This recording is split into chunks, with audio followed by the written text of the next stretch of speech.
When you have a child, whether you realise it or not, you have hopes and dreams for that child.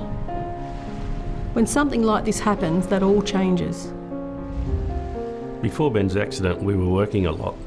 The kids had moved out and the house seemed empty. We bought a caravan and a four-wheel drive and started planning a trip.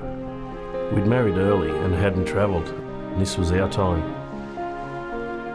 One phone call, and in that instant, everything changed forever. There were no choices, no getting out of it. When Ben was in ICU, we were living minute by minute. That extended to hour by hour. Then once we knew he would survive, it became week by week.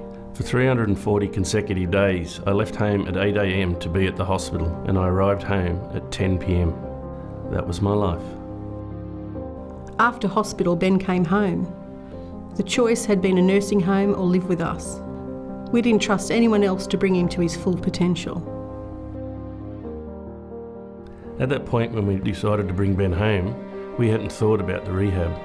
All the extra work, we didn't realise we were forfeiting our own choices to take on that caring role. But even if we'd known, we would have made the same decision. As a mum, I wanted to stay home and care for him, but I needed to make the money and keep the roof over our head. Gary took on the caring role. Gary had an illness, so we didn't have an option of doing it the other way around.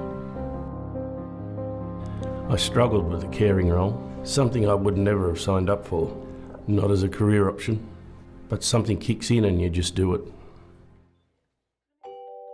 We stuck together, we looked after each other. We didn't go out and leave the other one to cope on their own.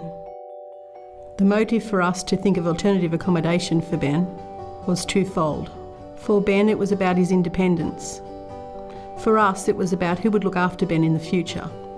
As parents, we reached a point where we felt our helping was holding Ben back.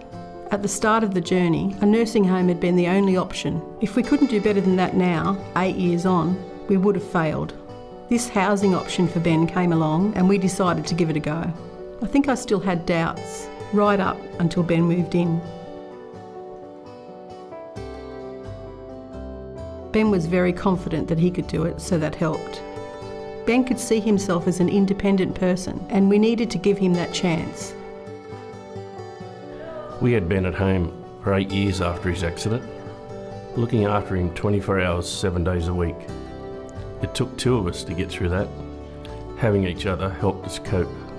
Ben is comfortable in his new home and making more goals to achieve his independence.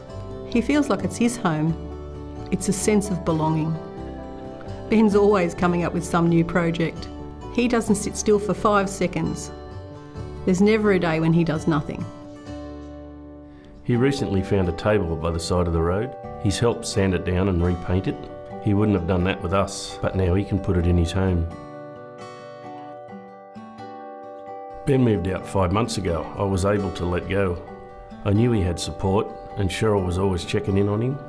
About 2 weeks ago, Cheryl received one of Ben's many texts.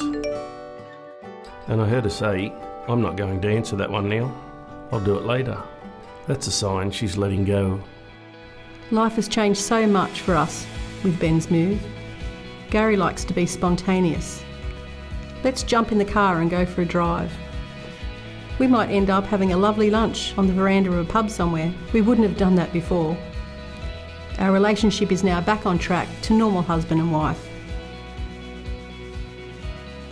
I've been able to slip into this new life a lot easier than Cheryl. I've even started doing some work again. I will always be a parent, worry and care for Ben, check up and try and fix things, but we are slowly moving forward, starting to spend more time with friends. We're available now. I'm involved in some charity work, something I've always wanted to do. We are planning a new home, a different future, though it's a future that will always be centred around our family. Holiday brochures are back on the table.